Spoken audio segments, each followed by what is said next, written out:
Hello students. आज हम UP board के क्लास 12th के 6 चैप्टर यानी वंशागति का आणविक आधार का 25 इम्पॉर्टेंट एमसीक्यू पढ़ने वाले हैं। तो आइए शुरू करते हैं अपने वीडियो को। तो आपके सामने पहला क्वेश्चन है, डीएनए का पूरा नाम क्या होता है? Option A deoxyribonucleic acid, B deoxy ribose nucleic acid, C deoxy nucleic acid, D deoxy ribosome nucleic acid. जल्दी से इसका राइट आंसर बताएं। तो इसका राइट आंसर हो जाएगा ए डीऑक्सी राइबो न्यूक्लिक एसिड। आइए बढ़ते हैं अपने अगले क्वेश्चन की तरफ। निम्नलिखित में से कौन डीएनए न्यूक्लियोटाइड का घटक नहीं है? ए फॉस्फेट समूह, बी राइबो शर्करा, सी नाइट्रोजनस बेस और डी डीऑक्सी राइबोज शर्करा। तो इसका राइट आंसर हो जाएगा राइबो शर्करा, क्योंकि डीएनए में डीऑक्सी राइबो शर्करा होता है, फॉस्फेट समूह होता है और नाइट्रोजनस बेस होता है। यानी कि डीएनए की न्यूक्लियोटाइड में राइबो शर्करा नहीं होता, इसलिए जो इसका राइट आंसर हो जाएगा वो हो जाएगा राइबो शर्करा। आइए अगले क्वेश्चन की तरफ बढ़ते हैं। डीएनए की दो स्टैंडर्ड्स को एक साथ कौन बांधता है? पहला ऑप्शन है कोवलेंट बंध, दूसरा आयनिक बंध, तीसरा हाइड्रोजन बंध और चौथा है पेप्टाइड बॉन्ड। तो इसका राइट आंसर क्या होगा, जल्दी बताएं। इसका राइट आंसर हो जाएगा हाइड्रोजन बॉन्ड, यानी ऑप्शन नंबर सी। अगले क्वेश्चन को देखते हैं। डीएनए में एडेनिन के साथ कौन सा बेस जुड़ता है? बहुत ही आसान क्वेश्चन है बच्चों, जल्दी से इसका आंसर दीजिए। थाइमिन जुड़ता है, साइटोसिन जुड़ता है, ग्वानिन जुड़ता है या यूरेसिल जुड़ता है? तो इसका राइट आंसर क्या होगा, जल्दी बताएं। तो डीएनए में एडेनिन के साथ थाइमिन जुड़ता है, इसलिए राइट आंसर हो जाएगा ए। आइए बढ़ते हैं अगले क्वेश्चन की तरफ। डीएनए में बेस पेयर्स है, डीएनए में कौन कौन से बेस किसके साथ पेयर्स करते हैं? आइए देखते हैं ऑप्शंस को। एडेनिन, ग्वानिन, साइटोसिन तथा thymine, adenine cytosine, guanine thymine, C number adenine thymine या साइटोसिन ग्वानिन। जल्दी से राइट आंसर बताएंगे। तो इसका राइट आंसर हो जाएगा ऑप्शन नंबर सी, एडेनिन जुड़ता है थाइमिन से तथा साइटोसिन जुड़ता है ग्वानिन से। आइए बढ़ते हैं अपने अगले क्वेश्चन की तरफ। डीएनए अणु का आकार क्या है? Single helix, double helix, triple helix या रेखीय? बहुत ही बार आपने क्वेश्चन पढ़ा होगा। तो इसका राइट आंसर हो जाएगा डबल हेलिक्स, यानी ऑप्शन नंबर बी। डीएनए में कौन सा नाइट्रोजनस बेस नहीं पाया जाता? जल्दी से इसका राइट आंसर बताएं। एडेनिन, थाइमिन, यूरेसिल, ग्वानिन, कौन सा नाइट्रोजनस बेस डीएनए में नहीं पाया जाता है? तो इसका राइट आंसर हो जाएगा यूरेसिल, क्योंकि मैंने आप लोगों को क्लास में बताया था यूरेसिल वह नाइट्रोजनस बेस होता है जो डीएनए में नहीं पाया जाता है, यह आरएनए में पाया जाता है। डीएनए की प्रतिलिपि बनाने की प्रक्रिया को क्या कहते हैं? 8वें नंबर का प्रश्न, जिसका पहला ऑप्शन है ट्रांसक्रिप्शन, दूसरा ऑप्शन है ट्रांसलेशन, तीसरा है प्रतिकृतिकरण और डी नंबर है रूपांतरण। तो जल्दी से इसका राइट आंसर बताएं। तो इसका राइट आंसर हो जाएगा प्रतिकृतिकरण, यानी जो डीएनए होता है वह जब भी अपनी प्रतिलिपियों को बनाता है तो उसे रेप्लिकेशन बोलते हैं, यानी प्रतिकृतिकरण कहते हैं। आइए बढ़ते हैं अपने अगले प्रश्न की तरफ। न्यूक्लियोसाइड का घटक कौन कौन से हैं? न्यूक्लियोसाइड किन किन वस्तुओं से मिलने के बाद बनते हैं, आइए देखते हैं। तो नाइट्रोजनस बेस और फॉस्फेट समूह, नाइट्रोजनस बेस और शर्करा, नाइट्रोजनस बेस, शर्करा और फॉस्फेट समूह, केवल शर्करा। तो इसका राइट आंसर हो जाएगा ऑप्शन नंबर बी, यानी नाइट्रोजनस बेस और शर्करा मिलकर के न्यूक्लियोसाइड का निर्माण करते हैं। आइए बढ़ते हैं अगले क्वेश्चन की तरफ। न्यूक्लियोसाइड और न्यूक्लियोटाइड में क्या अंतर है? जल्दी से आंसर बताइए इस।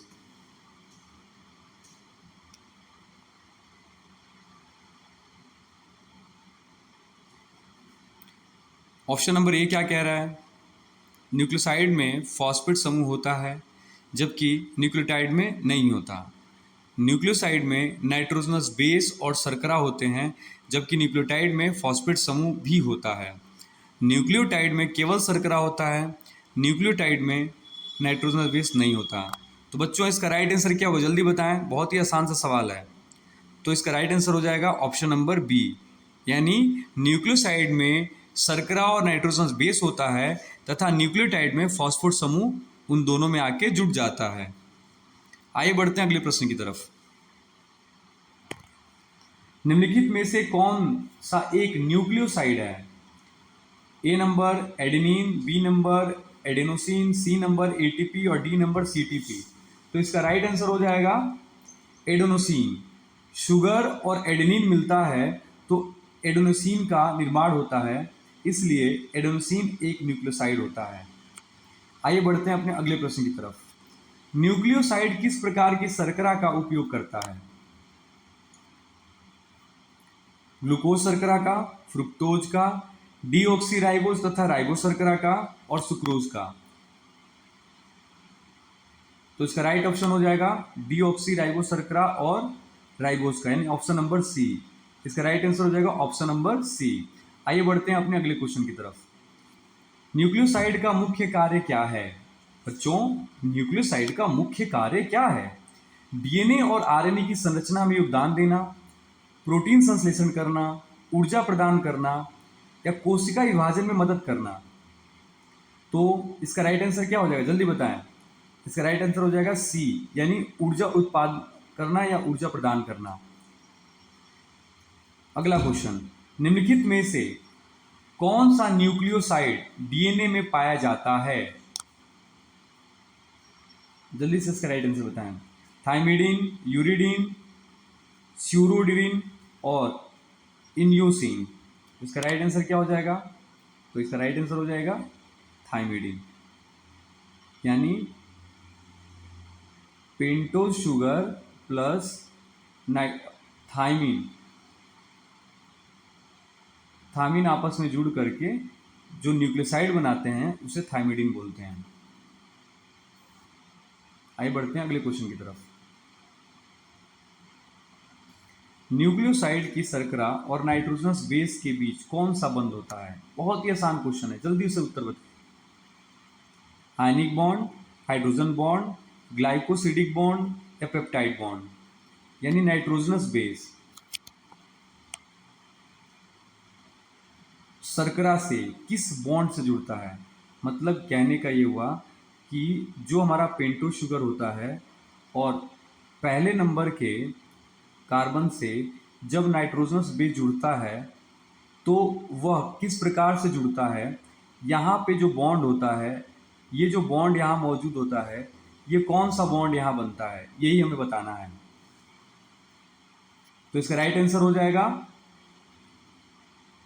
ऑप्शन नंबर सी, यानी ग्लाइकोसिडिक बॉन्ड। ग्लाइकोसिडिक बॉन्ड से शुगर और नाइट्रोजनस बेस आपस में जुड़ते हैं।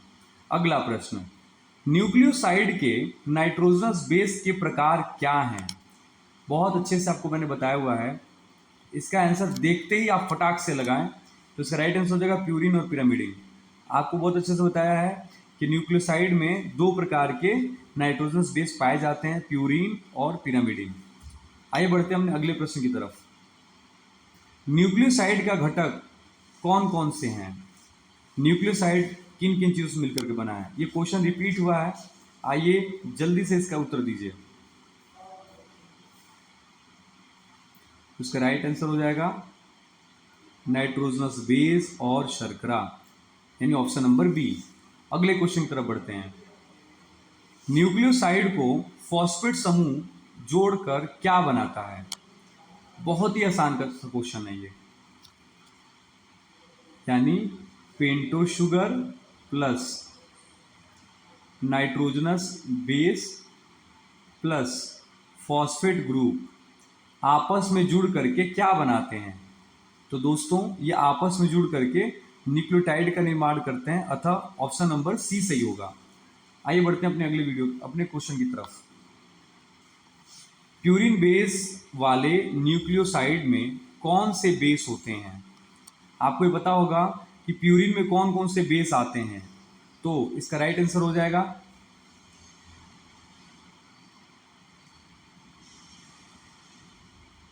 जल्दी बताएं इसका राइट आंसर।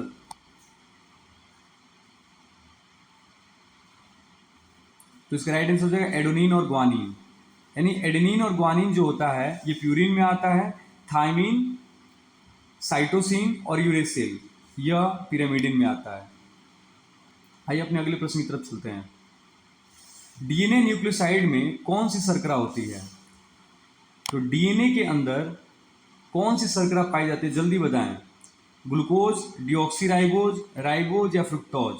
तो जैसा कि आपको बताया गया था कि डीएनए की शर्करा में सेकेंड नंबर के कार्बन से हाइड्रोजन अणु मुक्त हो जाता है, अतः वहाँ केवल हाइड्रोजन बचता है। अतः इस वजह से डीएनए का जो शुगर होता है वो डिऑक्सीफाई हो जाता है।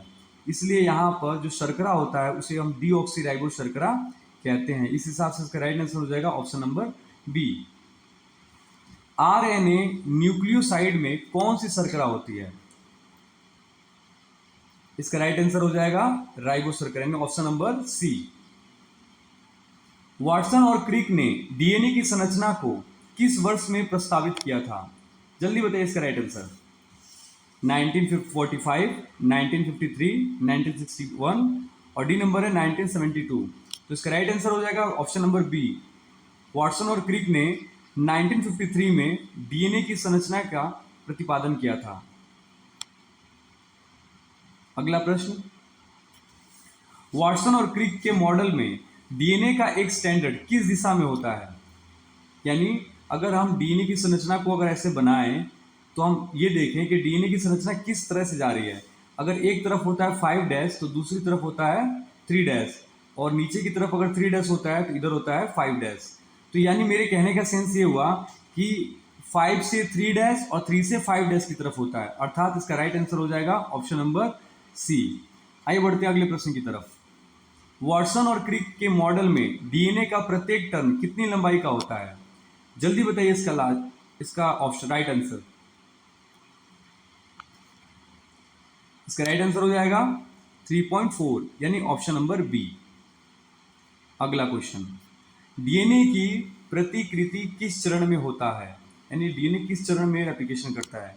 जैसा कि मैंने आपको बताया था कि कोशिका का एक चक्र होता है, कोशिका के किस चक्र के दौरान डीएनए का रेप्लिकेशन होता है? जल्दी से आंसर दीजिए। इसका राइट आंसर हो जाएगा एस, यानी एस चरण में। तो बच्चों कैसा लगा आज का वीडियो? मैं आशा करता हूं कि आप उस वीडियो को देख के बहुत कुछ सीखने को मिला होगा। मिलते हैं अपने अगले वीडियो